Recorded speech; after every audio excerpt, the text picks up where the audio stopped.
Hi everybody, Dr. Cyril here, or Dr. I just want to let you know, pain can be normal and can be good. I know that may sound surprising, but in today's day and age, we really don't want to be in too much pain, but I'm letting you know, and especially when I tell my patients, up to a certain amount of pain is good and to be expected. Well, how much pain is good? How much can be expected?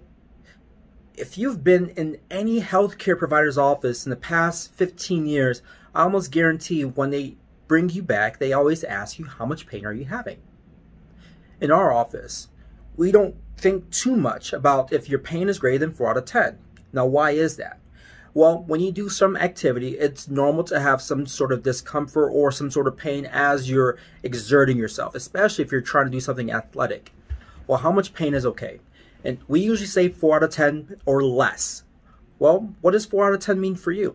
Well, typically, 4 out of 10 pain means that if you're doing activity, if you're having pain, that's can be normal, but it shouldn't be to the point where that's all you're thinking about. And then when you stop the activity, that pain in that location, let's say the ankle, should go away. If it doesn't go away, then you perhaps were doing more than 4 out of 10 pain.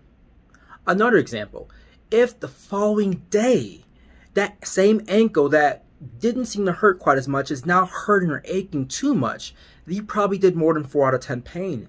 And you should practice conservative care such as protect, rest, ice, maybe even elevate a little bit, or alter the amount of activity, shoes, or your shoes as well too. So remember, some pain is okay, but you don't want to be in too much. Until next time, Dr. Cyril signing off. Take care.